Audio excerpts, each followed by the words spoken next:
Bible eza ko interdire na parent à mon abolumbu ya mwana naye. Non seulement na bolumbu mais bo passer en acte. Et puis moi na wana kotala ye azana ba 7 8 ans. Donc a commis déjà na moi âge a raison. Bah âge to l'accent moi ne touche pas, dis pardon, dis merci, va t'agenouiller. Aux autres l'accent que loko il faut ça là, il faut ça la tête. Et puis ce qui est encore plus choquant, ils ont la présence il y a bana wana mususu. Oyo il y a 4 ans, tona oyo il y a 2 ans, ba telemi ba osakana. Donc moko to ayeko simba mama po ata la nini makambo ezo sala mate. Donc ils ont la sens te. En tout cas kota lango sens ezalité mutu nango na makolo ezate. Mama soko za vraiment na posa nzoto. Tant musu bambongo ya kofuta na mobali ya kosala na rapport ezate. Mais na mona ba misusu na ba vidéo kande batinda kazo salela concombre mususu asombi vibro ma sœur lokolo za na besoin ya nzoto na yo oyoka mouvement salango neni nokoki obebisa vie ya mwana na oboye malédiction oyo ozako kosopa na vie ya mwana na ekokende tina 4e génération na ba o bazotala elakisi que soko lalinanga maman tu peux prendre ta sœur tu peux prendre ta petite sœur donc frontière kuna ezate limite kuna ezate et d'ailleurs dans mwana yo moko olie o pakola mwana eloko ayebite omoni ba traumatisme mususu tango ezo salama oyebate mais plus tard tant mwana komi ko réaliser komi peut-être na 18 ans a komi peut-être na 16 ans a komi otala sko relation ya ba maman mususu na bana na bango et puis azota la relation na ye na maman c'est là où le traumatisme commence mwana komi bloqué. Il ne sait plus avancer. Moi, non, la classe, mais depuis à comme la 5e des humanités, à Zouakate, à comment rêver, à comment dengue, à comment violent, à zo supporter, il sous-soutait que maman moko simba en d'autres. Quand on sort au simbié, ça le rappelle et puis ça l'irrite. À comment maman bloqué. Et ça, babiloko tozomona. Sur le plan physique, aux autres traumatisés déjà moi, aux autres baby samutunae et sur le plan spirituel, ozo lakela mwana wana mabe. Mama penza iloko kokiko sana mwana ya mobali ya muke yango wana. Ata so oza posa nzoto mwana ya muke nzoto na eza na maison nini. Oyo linga et satisfaire yo. Donc soki azana kindokite, azana ba monde ya ba magie, azana ba monde oyo ba komisaka makambo mabe normal. Alors par rapport à contrat nae azana choite asali yango mais ce qui ezaka na sentiment nzoto mibali baza ebele na ya ofele na oyo zo futa mbongo pona ko sala o satisfaire ba désir sexuel na parce que c'est il est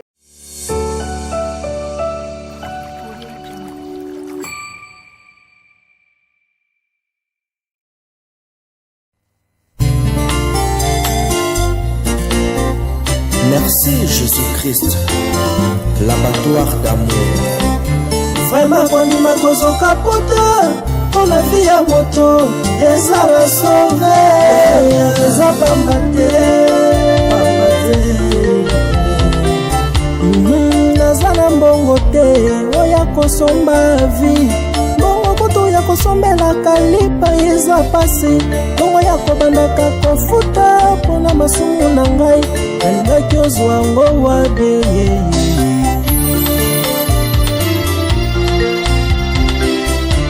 ngaleza na mbongo te oya kosomba vi mbongo kutu ya kosalela provision kotia na ndako pasi bongo ya kobandaka kofuta mpona masumu na ngai nalingaki ozwa ngo wabe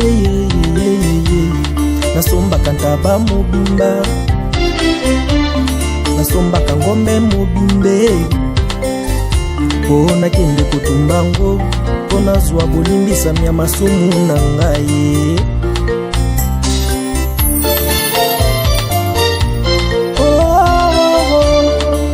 pona masumu na ngai nda yokufaki pona zwa bolimbisami nda yokufaki merci pona bolamu yosaleli ngai Vraiment nazana mbongo te oya kosomba vie bongo kudu ya kofutelaka klasi ya bana basi bongo ya kobandaka kofuta mpona masumu na ngai nalingaki ozwa ngo wabie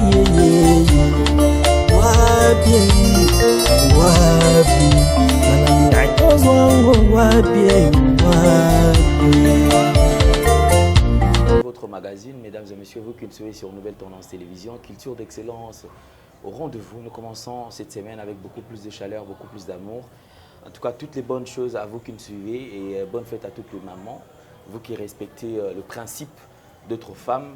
En tout cas, nous vous souhaitons une heureuse et joyeuse fête. Profitez bien surtout, tout en étant consciente. Hein. Donc, on ne fête pas seulement, ce n'est pas seulement le port de pagne, mais seulement restons femmes. Femmes au départ et à la fin. Merci beaucoup à vous, merci à toute la grande équipe qui nous accompagne aujourd'hui. Infiniment merci à tous ceux qui sont connectés. Si vous n'êtes pas encore abonné, allez vous abonner rapidement et cela c'est fait gratuitement. Nous allons prendre le tout premier élément, c'est la fondation Ndélé au cœur de la nation ainsi que l'orphelinat Famille du Cœur Christ Rédempteur qui est dirigé par Maman Marie M5 et qui est à Liège ainsi que votre humble serviteur Alain Ndélé, le présentateur de ces grands magazines. Suivant ces images, nous allons nous retrouver tout juste après. Tango nyonso molinganga nazalaki komona baninganga na baboti na bango nanga baparent baza te vi nanga pasi. Est-ce que kokufela baboti eza lisumu? Kozanga baboti est-ce que eza lisumu? Voilà, na kopesa bino message. L'orphelinat Christ Rédempteur et ana posa lisunge na bino. Tala musala munene ezosala pona bana. Tala musala munene ezosala pona bana oyo mokili etiki ebwaki. Mais nzamba atelemi na nzela orphelinat oyo pona ko encadrer bana oyo. Yaya lisungi na yo to anango posa. Un euro no to anango posa pona mwana moko. Tango mwana moko alie nzambe ya bitike oya permettre ete na nzela no mwana alia akobosa na ote. Voilà message ya l'orphelinat Christ Rédempteur to ana besoin lisungi na bino. Ba numéro za na se kota contact na biso assistance na yo et aux alisungi pona bana. Que le Dieu des orphelins a bénir diama mtu nyoso ja ta likanisa ko sala quelque chose. Pour sali yango zamba pambola bino. Nous sommes de retour sur ce plateau, vous avez suivi ces images. Vous qui êtes sensibles aux cris de détresse, pensez à ces enfants, le démunis, les orphelins. Et je crois que le Dieu des orphelins ne restera pas indifférent. Certainement, il y aura une mention spéciale de bénédiction pour nous. En tout cas, nous vous attendons tous. Merci, merci beaucoup. Merci encore une fois de plus, comme vous le savez. Mesdames et messieurs, nous allons toucher un point qui est très, très sensible. Un point et vraiment... pas intéressant, mais nous sommes dans l'obligation de toucher cela parce que ça fait quand même la honte. On se pose la question où est parti l'humanisme. Nous sommes humains, mais apparemment on ne vit plus, on ne respecte plus les règles de G. C'est comme si on ne respecte plus le principe. On n'est plus humain. Nous sommes humains, mais on ne vit pas l'humanisme. C'est ça le problème. Et on se pose la question, là où vont les choses. Et autrefois, c'était le phénomène où l'affaire femmes et chiens et animaux, et des animaux en fait. En parlant des animaux, c'était que le femme en fait, qui était au centre, on se dit le rapport sexuel, ça se pratique entre deux sexes opposés, c'est-à-dire une femme et un homme. Bizarrement aujourd'hui, les gens se sont décidés d'entrer dans une utilisation abusive en fait. C'est-à-dire que Moutou a comme une manière sangana na nyama. Donc on a une vidéo bande ko albia tenga ko no sepela nanga na bimana na bambwa ke na bimana mibali. Bambwa ba meli mabeli na suka bafuti. Mais mibali a komela meli a meli batonda rapete ba ko bafuta pe mabe. C'est que mikolo biso mibali tokolo basuni. C'est-à-dire ba comme préférer mbwa ke biso. Kota bande ko pe mbali tout ça l'effort pour fongola maboko. Il veut vraiment la battre. Kabela répé mon dame et ça la paie bien. Talasco marama on est comme inversion des valeurs. C'est vrai, les gens peuvent dire que peut-être nous soutenir en côté. Mais quelque part, on a poussé réflexion aussi. Réellement, c'est quoi la motivation? Aujourd'hui, nous avons du mal à vous balancer cette vidéo. Pourquoi? Parce que YouTube n'acceptera pas, en fait. Puisque nous devons respecter les principes. Mais c'est une honte. On retrouve une maman, je ne sais pas si tu es une femme seule, mais moi je préfère appeler seulement femme. Parce que tout ce qu'il y a comme ajout, moi je trouve que ça n'a pas de valeur. Je préfère qu'on garde le terme authentique, femme. Donc ça ne dit pas mademoiselle, je ne peux pas mademoiselle, je parle de la femme. Moi si Azali Mouto a sa vie, moi si Azali incarné ma valeur, moi si Azali Mouto Azali changer identité à Mouto, moi si Azali Mouto Azali na respect, moi si Azali Mouto Azali communiquer bonne manière et pas à Mouto. Voilà pourquoi est-ce qu'on a toujours dit qu'éduquer une femme, c'est éduquer toute une nation. Donc ce qui est éducation, ce que perdre, dis-moi, c'est perdre l'éducation, c'est que c'est toute une nation où ils perdent. Moi, si Azali Moutaro Sarahana été, Azali être bien qu'on parle de la faiblesse, mais faiblesse, on va te béler, va confondre avec moi. Quand on dirait faiblesse, en Azali, ceux qui n'ont non. Il faut que le cas où il va prochainement te remettre pour développer pourquoi est-ce qu'on traite une femme comme étant être moins faible. Faible par rapport à Yanine. Vous savez, les lots, moi si Aza convaincu na eloko, eloko na ekena liboso. Posez la question aux artistes et musiciens, ils vont vous le dire. Ceux qui nzembo, pour nzembo, nzembo et simbi, il faut éleka na place mibale. Et pas ya basi, na pas ya bana. Donc ceux qui peuvent pas nzembo na ya accroché. Banda oyo comme ceux comme ka basi bazo yo kango, bazo sepela nango. Il ba nzembo na eke. Et la femme va imposer parce que moi c'est partager la vie na mobali.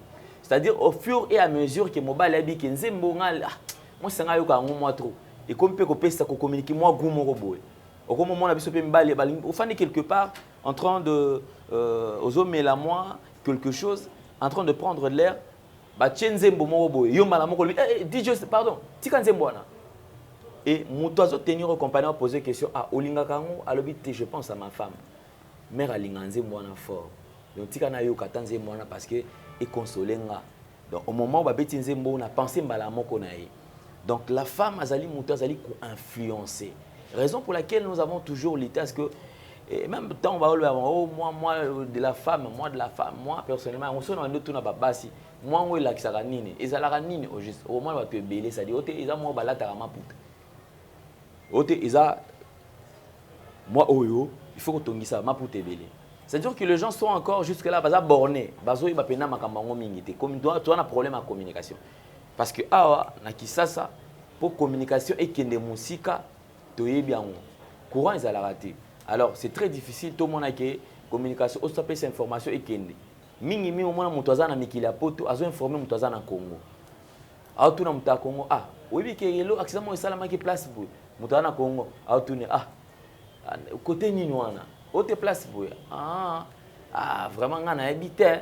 C'est-à-dire ici on n'est pas informé parce que mon tuto azaka kambangu aluka kwanga aluka lipa et surtout que trouver lipango est très difficile. Mais rien n'empêche que tout mec un peu quoi aborder comme côté les mela makamba boy. Cette femme a 3 enfants.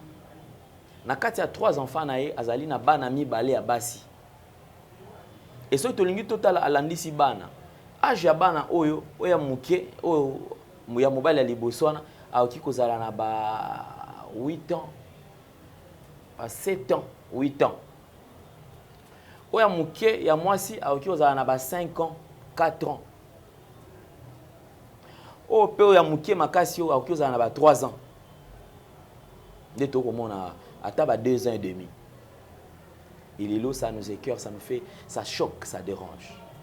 Comment on a kendeko oyo maman moi si maman a vu photo na vi téléphone na atie mopanzi o sanzoto eleki azu mwana na ya muke ya mobali abandi ko simba ya pesi ya communiquer o sawana azu ye moko mwana na abanda ko lala na mwana na humanisme ezali susute ba maman je ne sais pas ezanini. On n'encourage pas bato bandeko ba konba oke kozwa parce que banini ba mimi luka ko ndinga ko mi sepelisa nango. Mais je me pose la question comment est-ce que oke kozwa yo mama yo moko o décider ou détruire le fruit de tes entrailles. C'est-à-dire moi na yo moko yo sepeli o lokaye. Moi na moko o sepeli o bomaye. moi na moko au sepeli qui venir na e beba. C'est comme ça qu'on est en train de retrouver bana ba botam na ba sieste bana bazana kati ya makambo ebele belana. Ça dit bana moko bazali tellement colérique. Au moins na moko se karaté longi ka kangama mais moi na muke. Mitengo mwana ezali nango te ya se karaté ya ça ça va tu jeter. Ba esprit oza kati na ye. Donc moi on a déjà 2 naissances naé akumba ba milimo ebele ti azokola o développer. Yango zo mona keno kala to ndolo ba keno biso il est très difficile ngana ko mona makila mutu te. Mais lelo mutu ba tuti ya panzani mutu. Makile zo tanga mwana zo otala. Akufi ni atako yo kamao. Autant que to kola so moni accident mo bongo eloko liboso il faut bokimisa bana. Il faut ba bomba mwana amona yango te parce que il ko traumatiser mwana. Même babi bembene to anda ko mona oko mona bembete ne tuzokola ça veut dire place bembe zali bana elo albeso ba longola nando ata beaucoup fait na libota faut bana ba longola bango wana batia bango place mosusu ti makambo ko sala mabake ko kunda bana bakoyoka onka na sanke mtu kinganya kufaki so batuni ko kufeza ne ngona se mtu alali ke place mo ba ke ofanda kuna to ko mona kai kaka ça fait il y avait une manière de communiquer à ko expliquer makambo mais lelo mwana muke asenga tantine epesa nga téléphone na kanga selfie wapi na CRK boba mona kala mutu azana kati ya matanga il faut mona ndenge lolenge na yakozala kotale omona ki mutu azana kati ya douleur mais lelo mutu ana matanga azu matanga elo aliboso na azu na vidéo comme photo achi omwa mukolo tata ou maman omona pa achi na photo osa la vidéo. C'est pas vrai, c'est pas vrai. Après, moi, Zuango a posté. Quel est le courage que tu as eu? Il y a commis filmer dans un moment où Zuango peut poster. Penses-tu que Ozo a vraiment touché? Il faut tout changer. Tout changer. Mon qu'il y a avancer, mais on n'est pas obligé à la culture et à changer dans le mauvais sens. Et comme moi, maman azoloka moi nanae. Après ça, la rapport sexuel na moi nanae, mon mobile, moi na muke. Alors, le coup les alliés maman moto sala mambana. Alors, na sepela itu za la paix nande ko moi si to me campé ko solo là. Maman Kati Munga est avec nous. Elle est naturothérapeute. Kasi rien n'empêche to me campé ko solo là. Na makam oyo toti ko yo kapé o toti ko mona biso mona ba vidéo. Mutaza na besoin vidéo to keta ko tindela parce que moi to tiens on a YouTube ezate. Parce que tu dois censurer, tu dois la censurer. Merci beaucoup. Maman Kati, bonjour et bienvenue. Bonjour, papa Alain Delay. Santé bonne. Tout va bien de la tête jusqu'à la plante de mes pieds. Merci beaucoup, Maman Kati. Je crois que aux Anabisson a un plateau. Bosoto. On a commencé à resala. On a évité réaction des alignes. Merci, papa Alain, pour la parole. Réaction Nangaï, je suis attristée. Comme on a parents, il m'a sepeli à baby sa vie à moi. En tant que baïma déjà, ils ont toléré. Tu sais que moi si à route na famille mususu, mon bel père route na famille mususu, bah sangani c'est alors que bah commis le komoko. Mais en tant que bana nzambe, constitution na biso o ezali Bible, au leto loba à la volée. Je souhaiterais que tu fasses la Bible pour nous kotanga ce qui n'a se trompé. Lévitique chapitre 18, 6 à 12. Là où la Bible est interdire biso na o etali inceste par rapport à acte maman posé na moi na. Lévitique chapitre 18, 6 à 12. Aucun de vous ne s'approchera d'un membre de sa propre parenté pour dévoiler sa nudité. Je suis l'Éternel. Tu ne dévoileras pas la nudité de ton père ni celle de ta mère. C'est ta mère, tu ne dévoileras pas sa nudité. Tu ne dévoileras pas la nudité de la femme de ton père. C'est la nudité de ton père. Tu ne dévoileras pas la nudité de ta sœur, fille de ton père ou fille de ta mère. Qu'elle soit née dans la maison ou en dehors de la maison. Tu ne dévoileras pas la nudité de la famille, de la fille de ton fils, ni de la fille de ta fille, car c'est ta nudité. Tu ne dévoileras pas la nudité de la fille de ta femme de ton père, née de ton père, c'est ta sœur. 12. Tu ne dévoileras pas la nudité de la sœur de ton père. C'est la proche parenté de ton père. Tu ne dévoileras pas la nudité de la sœur de ta mère, car c'est la proche parenté du frère de ton père. Oui. En tout cas, je crois que Bandeko Bolandi Biso, tokoki ko commenter tel ou la bachaku, il fallait tous à la base. Bible ezo ko interdire na mwana amona bolumbu ya parent na ye. Bible eza ko interdire na parent amona bolumbu ya mwana na ye. Non seulement na bolumbu mais bo passer en acte. Et puis mwana wana kotala ye azana ba 7 8 ans. Donc a commis déjà na moi âge et a raison. Bah âge to l'accent moi ne touche pas, dis pardon, dis merci, va t'agenouiller. Aux l'accès que loko il faut ça la terre. Et puis ce qui est encore plus choquant, ils ont la présence il y a bana wana mususu. Oh il y a 4 ans, tona oh il y a 2 ans, ba telemi ba osakana. Donc Moko toye ko simba mama po ata la nini makambo zo sala mabe. Donc ils ont la sens. En tout cas, kota lango sens ezalité, mutu nango na makolezate. Mama soko za vraiment na posa nzoto. Tant musu bambongo ya kofuta na mobali ya kosala na rapport ezate. Mais na mona ba misusu na ba vidéo kande batinda kazo salela concombre, mususu asombi vibro ma sœur, lokolo za na besoin ya nzoto na yo oyoka mouvement. Salango. Neni nokoki obebisa via mwana na oboye. Malédiction oyo ozako kosopa na vie à mwana na ekokende tina 4e génération. Naba obazo tala elakisi que soko lalinanga maman, tu peux prendre ta sœur, tu peux prendre ta petite sœur. Donc frontière kuna ezate, limite kuna ezate. Et d'ailleurs dans tout ça, je crois que déjà il va à côté de la plaque dans le sens que même à ta cause concombre déjà c'est masturbé kaka. Oui. Oui, mais au même alisoumu ana yo moko olie o pakola mwana eloko ayebite. Omoni ba traumatisme mususu tango ezo salama oyebate. Mais plus tard, tango mwana komi ko réaliser komi peut-être na 18 ans, a komi peut-être na 16 ans, a komi otala sko relation ya ba maman mususu na bana na bango et puis azota la relation na ye na maman, c'est là où le traumatisme commence. Moi, na commis bloqué. Il ne sait plus avancer. Moi, non, la classe, mais depuis à comme la 5e des humanités, à Zouakate, à comment à rêver, à comment dengue, à comment violent, à zo supporter, il sous-soutait que maman moko simba n'anjoto. Tant que soko simbie ça le rappelle et puis ça l'irrite. À comment maman bloqué. Et ça, babiloko tozomona.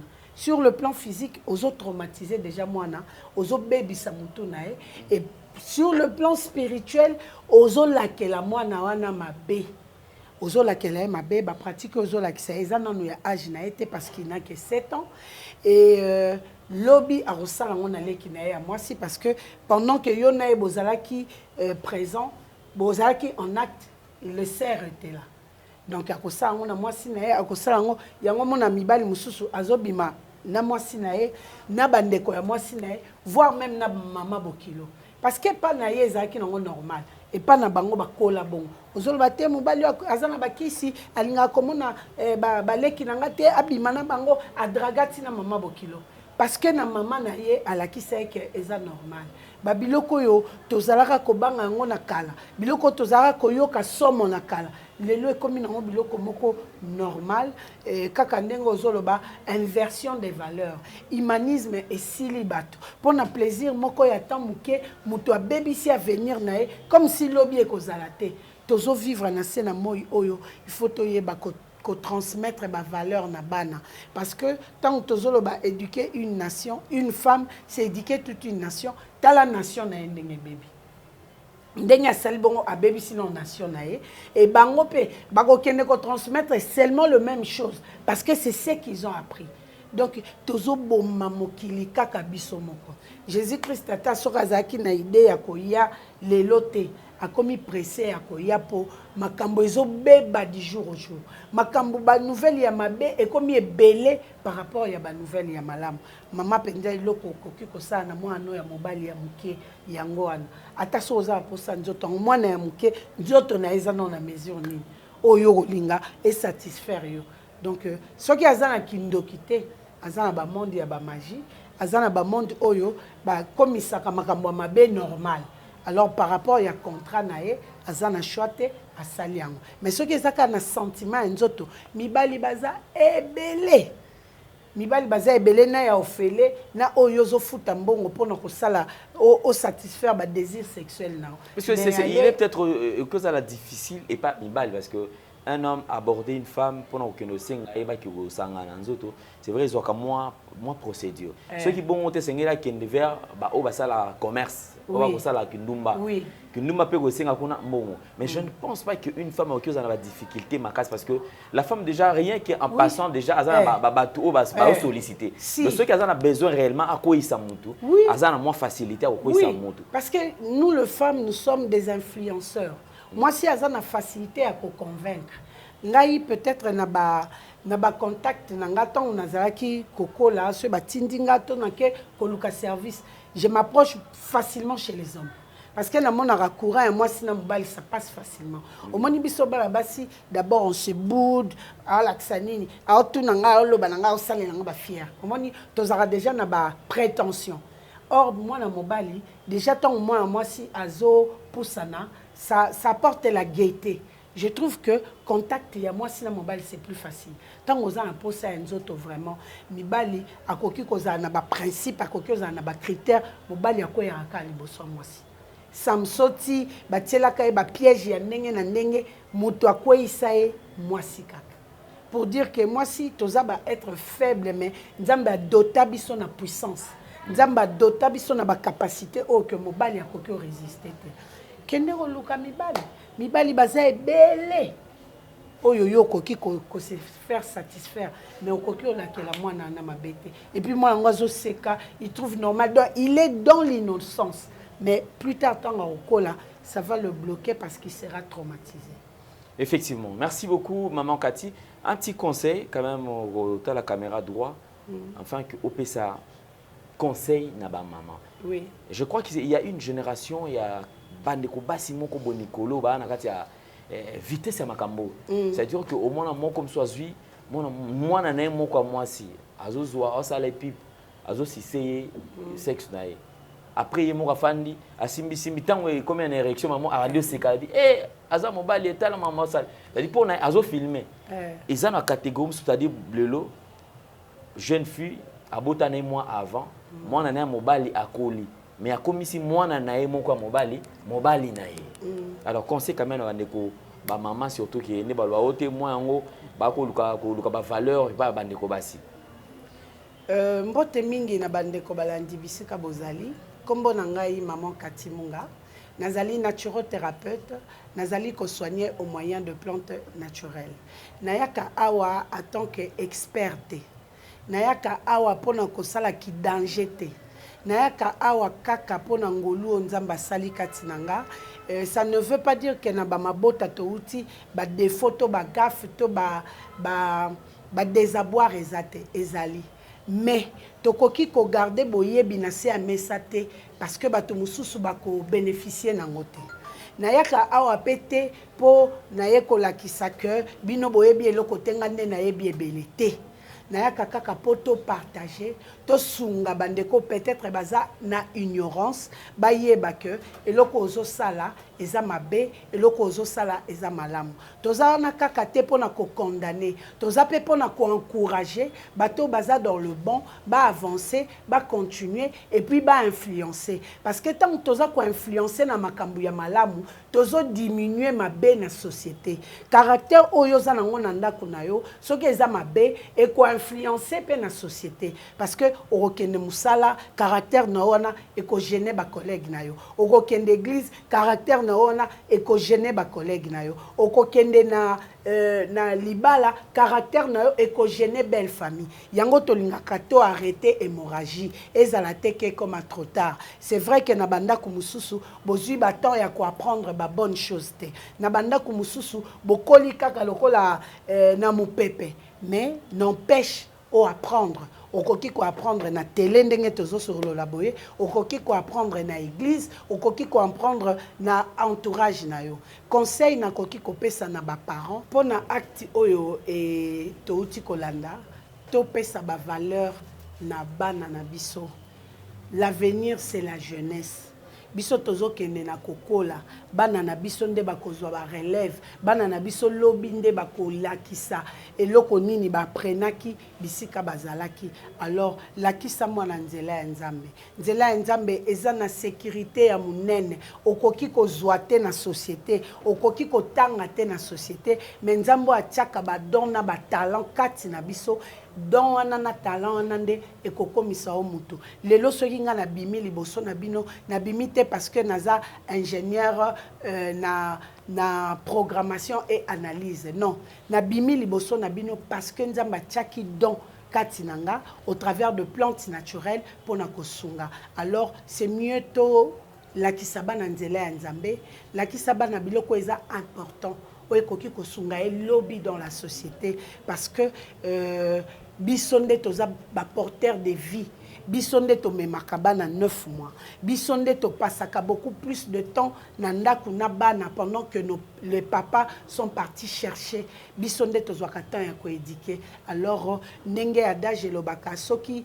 o la kisinguma komela biloko mukole kozanga aromela yo c'est la même chose na éducation soko la kisi mwana kofinga bato lobi ya kofinga yo soko la kisi mwana kobeta bato lobi ya kobeta yo alors transmettons de bonnes choses et de bonnes valeurs à nos enfants pour esa la fierté pe etelemisa emblème ya nation na biso congolaise. Merci beaucoup maman Cathy. Je crois que nous allons prendre un témoignage, quelqu'un qui s'est décidé de témoigner après avoir expérimenté produit aux alliés et Nakati à maison et à maman Cathy. Alors, elle a suivi les traitements et aujourd'hui, la personne revient tout simplement pour notre témoignage. Avant le témoignage, tout le témoignage, alors une petite historique, c'était comment? Au fait, ndeko mwasi landa kinga, au fait, azwa ki message nanga par mon formateur, papa Colin Zolantima et papa Mangalibi, ba pesa ki information nanga pour dire que lokola maladie eumeli kende o kende kuna ya soignaka na ba plantes naturelles. Ndeko mwasi azali ko servir na église de la place et azalaki empoisonné. A sali, je crois, 3-4 ans na poison malgré pas soigné kotoyo kende moderne kende boye esimba kete. A komaki ko présenter ba signe lokola gorge sèche, ba vertige, fatigue et azaki kokoka kolia te, azola la te, azaki kaka kokonda soka lié eloko muke fois sanja soka donc vie naye et komaki kaya kolala moya tambola mula ezate elle était essoufflée ayinda ki kututango ayaki imprudence na kanga ki photo te avant na soigner hiré kaka na pesi traitement Amélie pendant 21 jours et il fallait que je moi deuxième dose pour na ba recomposition à ba cellule. Nde na pesa ki ekisi wana Amélie asilisi ayaki lelo tozali lundi ayaki samedi pona ko pesa retour par rapport ya traitement bien que tozalaki ko solola na téléphone nde natuna ki soki akoki ko sala nga faveur na filmer témoignage na ye par rapport ya eloko ye ayoki. Voilà pourquoi Salela Kinga témoignage. Comme on a été Cathy, en tout cas Mandoyi, merci beaucoup pour notre témoignage nayo et coédifier bandeko yo peut-être dans la même situation ou soit bazala qui hésiter, ça va encore leur motiver et puis les autres témoigner efficacité il y a baki sinanga parce que na baki sinanga comme je vous dis toujours n'associa kango avec le sang de Jésus-Christ. Yango zomona la plupart du temps batu bazozala na guérison parce que place banomaka Jésus-Christ échec ezalaka te. Merci beaucoup. On va suivre le témoignage de Konabiso qui nous relate un peu ce qu'a été son problème et puis les cas qui n'ont pas été.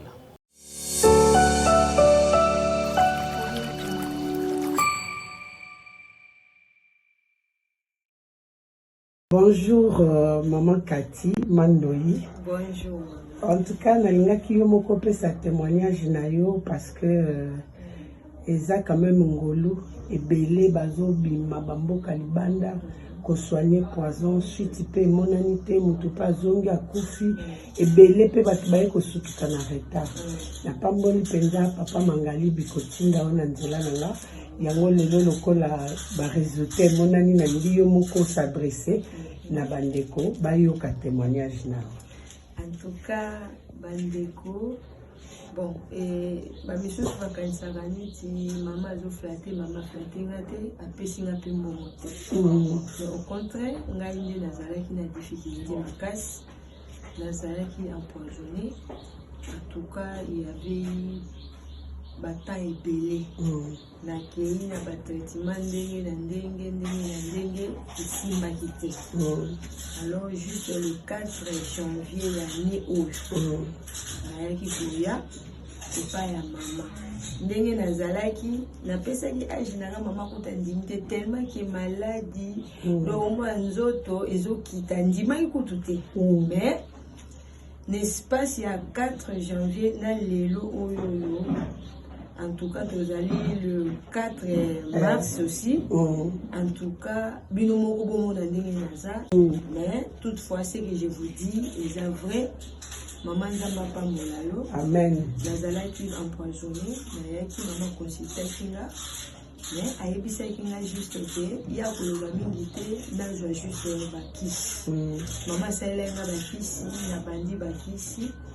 La bandi komela ba première dose ezalaki pona ko évacuer ba testicule chez zaki na nzoto et deuxième ezalaki pona ko restaurer ba cellule bandi konanga na bana ko tambola mingi nazalaki essoufflé makasi ba vertige vision ya miso en tout cas ezalaki vraiment la difficulté bandeko ko tanga te. Donc, ezalaki nga passe à petit ezalaka te na liaka bien te donc nyonso ezalaki nga mabe.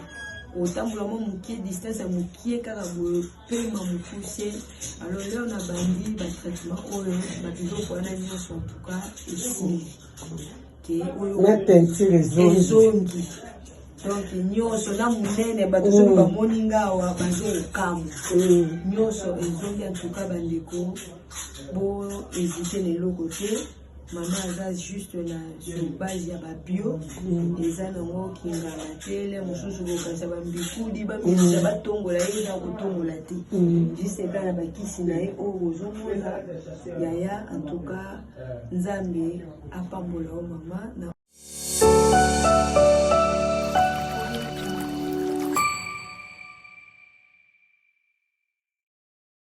bandeko botala rabiso et aux alapé malamu soki déjà au contacter Maman Cathy, à Salilou Moussala, en retour au Kipé Songaï, un témoignage et au Salabiso, vraiment, et c'est mon makasi. Alors, donc, Lélo, Bandego, Wakiko Baki, Ndeko, Abiki complètement. Ou bien après ça, il y aura encore un traitement pour se mettre dans non,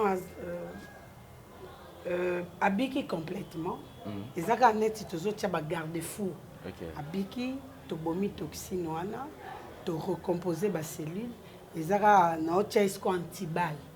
Moi, traitement na emoka ya 5 jours pour na ko salayer protection et puis c'est fini. OK, merci beaucoup maman Cathy. Alors je crois que comme d'habitude na bandeko botala rabiso, tout allons na rubrique to tchaka pour nous permettre c'est vrai à la fin de mon vidéo oyo il y a différents produits oyo ils ont défilé pour na tina ko lakisa o misala maman Cathy azali ko sala. Sinon à travers cette rubrique ils a la rubrique o ils a la mini quand il y a accrochage entre bino bato bobenga kaye naye de fois msusu bokatani kaka bongo bozi pe solution te mais à travers cette rubrique et permet à kaye ameka un peu ko répondre à différentes questions Par exemple, tout à l'heure, tu as discuté. Ah, bandeko pe ba big ba kenda rapona pas munganga. Congolais te meka un peu ko changer. Mutu azo traité yo, azo yebisa ke ngai pona nga. Na moni ke na bokono na yo. Na oki ko traité yo kaka na kisi boye bobo. Yo moko ki ko luka lisusu modifier, c'est-à-dire que négociation. Ote mais nga na moni wana on dirait ko simba ngate do yo mo de jozo la ki, ça confesser que ko simba te. Bon tianga kaka na traitement boye. Traitement on a peu olingi o okokoka. Ba pese explication. Ce qui explication on mettrait en bien et que au baby sikisi. Problème ezala wana. Ozana besoin soute nenge baby boy olingi te et compter na côté na yo. Olingi a perdre les sous azongela pesa lusu ba produit. Il serait mieux à travers rubrique boyo kaka payer moi malamu. Explication ezala malamu. Ce qui occupe à ta qu'on enregistrer hier. Ozana difficulté même sous ya koyoka explication. Tant il y a zoloba, on tient enregistrement. Ce qui fait aussi et sengo et aux alatants aux huit par nayo, on va n'y comprendre parce que le plus grand problème est ali, mutozan a besoin au sal samuninga perte. Alors que explication au départ lorsque on a copé ça yango, tu ne t'es pas d'accord na o on a copé ça yo. Alors une fois marambe et baby au lingisco yonde au boire juste kaka tort côté naé pour y à perdre. Bande tout ça na moins compréhension parce que par rapport à l'explication aux maladies, lorsque tu viens, accepte tout d'abord ya kopé sa motazo traité au litoi. Au PSA épée confiance, on dit ma oyo ya pesi le quoi proposition. Parce que ceux qui ont sengi que non, ya zanem mutu. Alors ceux qui ont sengi que non te modifier na nubo, ceux qui ont pesi loko, eza efficacité par rapport à n'yo sengeli, comment on peut m'abêter. Parce que tout le monde, quand tu vas chez un médecin, bo senga bilo wana te, mais ceux qui ont pas mutu moi ça, azo travailler, azo traiter sur base de plantes, ou comment tourner nan. Est-ce qu'il y a moi pété zalaté? Natika la komona mutu mota ba pas mutu sala na ba mindela ya bato ba dosa na pharmacie na ba kino kinini bo changer na bo chango ya sukali bazarate mais na tanga wi seza na bololo penza te ezaka na gumo boy mutu azo ibsaka ça la biso ya sukali c'est dire mutu alingi kaka ba modifier alors biloko na esala malamu te to meka kosunga bandeko oyo po ezala teke bozongela biso te apesa nga boy a respecter kango te vraiment pardon. Et vous aurez les détails en ce qui concerne comment vous pouvez ça la pour natina na kozwa maman Kati Munga. Merci beaucoup maman Kati, vous avez la parole.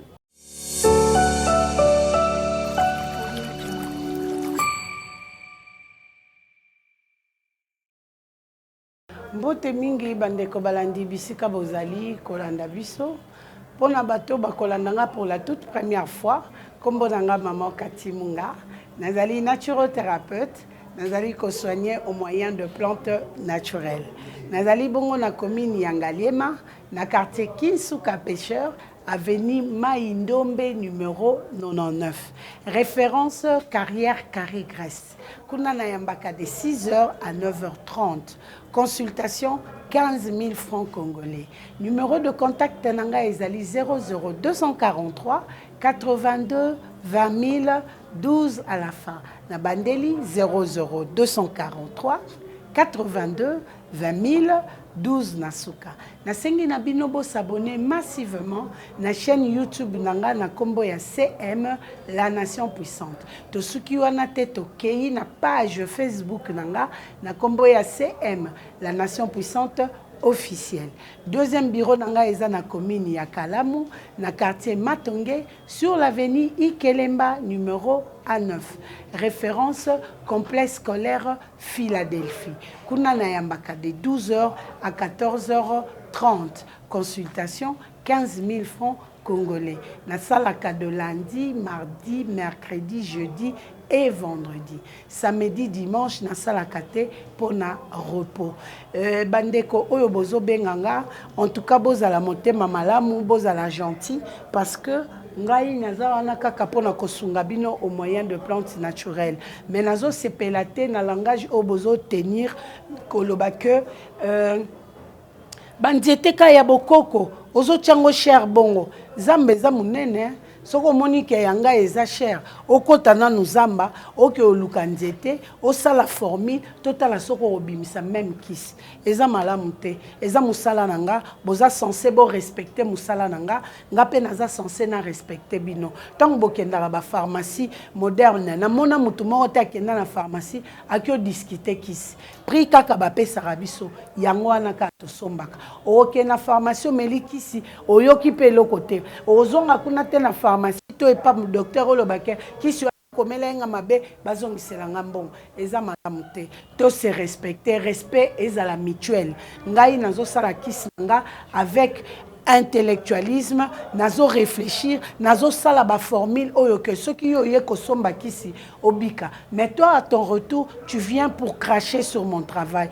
et je ne suis pas d'accord to se soutenir to sungana naza na besoin ya mbongo na bino bino boza na besoin ya ba service nanga alors c'est vice versa to se respecter vraiment soki na yaka na ba témoignage eza pona rotalisa bino que musala o nazo sala eza vraiment musala ya kitoko pour que tout le monde a différence et belé balia bino bambongo et belé ba escroca bino menga nazoya na boboto nyonso pe na bolingo ya population na l'équipe bino na maele te na l'équipe ba oyo bokenda kuna na ki danger te mutu na mutu azana grâce nae grâce onga na zanango au travers le sang de Jésus ezo sala que bandeko bazoya vernga bazozwa lobiko merci penda na bandeko nyonso bazozwa courage ya kozongiselanga ba témoignage kolo yeswa pambola bino et puis na pesi merci na équipe mobimba ya nouvelle tendance télévision merci na Lara Drone pena afiandoma oba sista kinga